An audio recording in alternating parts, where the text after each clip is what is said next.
Mr. Speaker, may I thank you first for condemning the wanton killing that happened at the Lekki toll gate.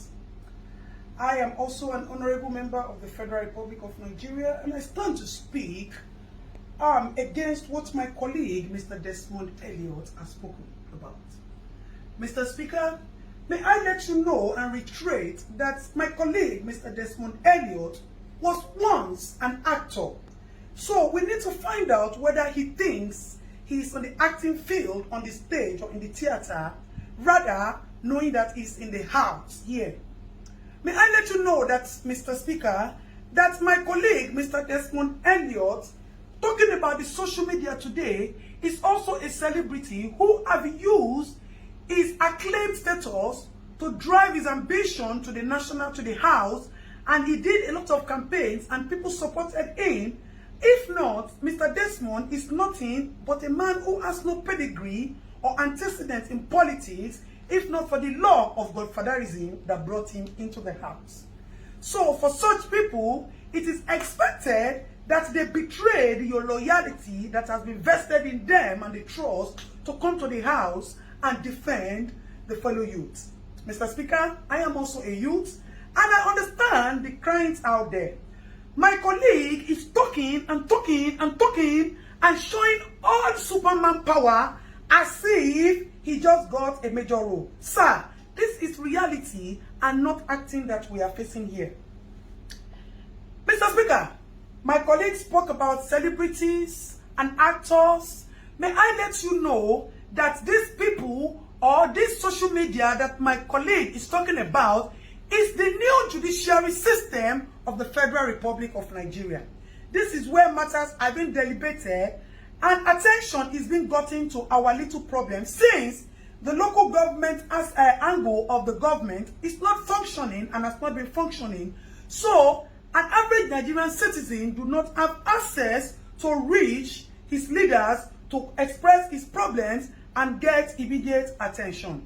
Mr. Speaker, like my colleague said, in the next 5 years, if we continue to look at Nigeria, there will be no Nigeria today because you politicians would have looted all the funds in the system and the children will have nothing. And we will not wait until the next 5 years for us to speak out. That is why we are running the era of Sorosoke. We are no longer keeping quiet for you unscrupulous, men without integrity, unidentified, physically identified looters. May I put my words clearly, Mr. Speaker? Because our politicians have turned to broad daylight looters. They have turned to broad daylight robbers. They have turned to broad daylight liars who have no integrity, like my fellow colleague, Mr. Desmond Elliot. And I am suggesting that we look for the nearest psychiatric hospital to check my colleague in for immediate attention, as we do not intend to lose him to some of the people who have died in the Lekki toll massacre. Let me thank you for your intervention. Mr. Speaker, may I also plead with you that the issue of the Oba of Lagos is so alarming and shameful to us as youth. Àwọn Yorùbá ní pé tí ọwọ́ ẹni ò bá ti tẹkù idà sà, a kì í bèrè ikú tó pa bàbá ẹni. The act of Oba of Lagos has shown that there needs to be proper investigation to his character and person and how he relates with people in his area. The office of the Oba is supposed to consult with the oracles and our ancestors when there are troubles in the land, so we can provide solution. Rather, the office of the Oba has turned into a storage of dollars and palliatives, and that needs to be questioned and properly investigated, sir. May I also plead with you, Mr. Speaker, that you should look into the bills that have been presented to you and be sure that you are defending and supporting the interests of the youth. Our politicians have turned into nothing but animals who worship nothing but money.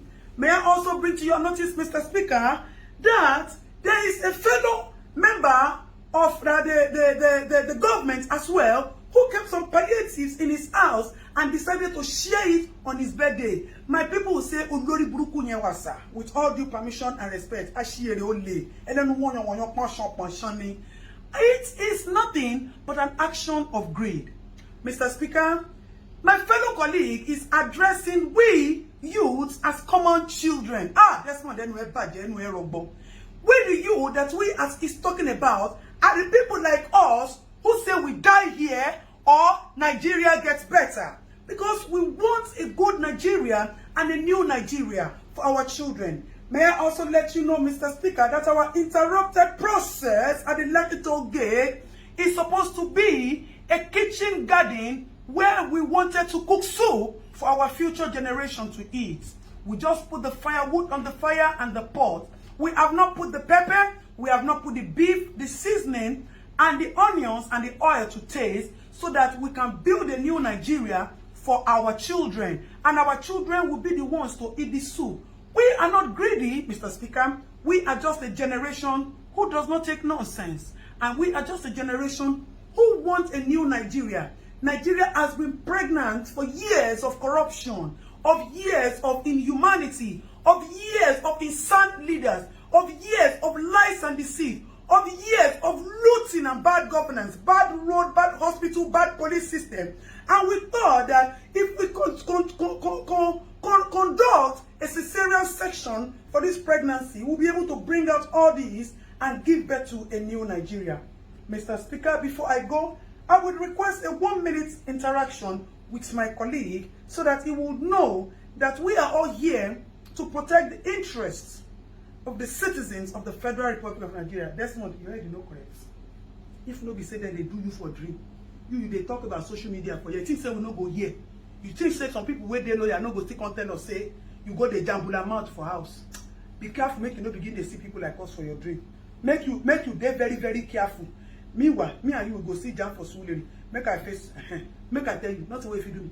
But Dabi Amila, Oga, na my baboko.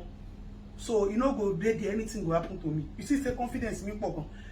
Mr. Speaker, thank you very much, sir, for your little 1-minute time. Mr. Speaker, before I go, I would want to plead with you not to sign, to use your good office, not to sign any bill that is against the interest and the benefit of the public.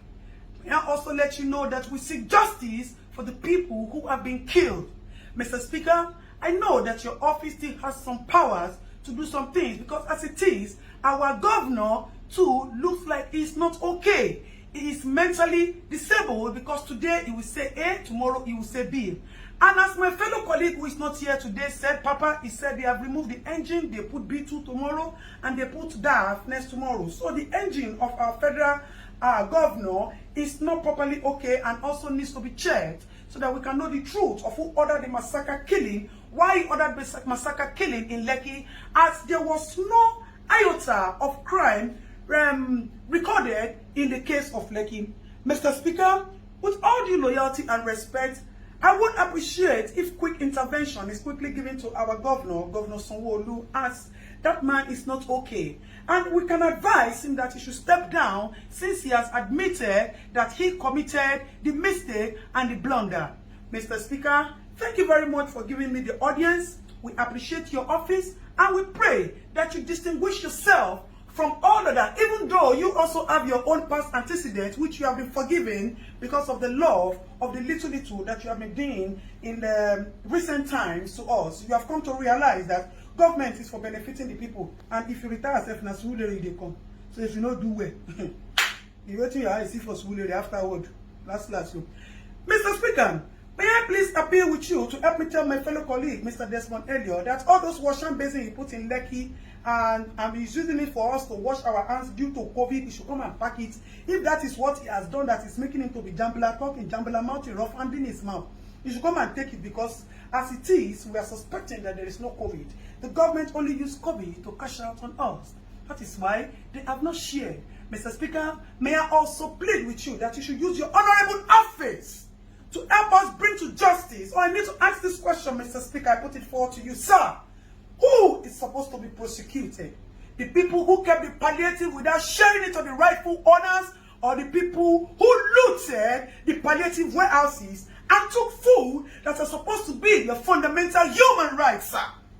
You see, when we say that there's injustice in the land, that is why we will not stop at using the social media to push for all the attention, all the justice that we need to get. Mr. Speaker, thank you for the time out. May I further reiterate that Mr. Desmond Elliot, according to Davido, one of the youth, has said that all the memories, the fake memories of acting that you brought to us, we have forgotten about it and you have been jeopardized with this single act of yours. So if you would tell Mr. Desmond Elliot to please check himself into the nearest psychiatric hospital, it will be very good, sir. I remain your Honorable Adeton, who stands for nothing but justice for the common man, as I am a common man and a citizen of the Federal Republic of Nigeria. So help me God, sir.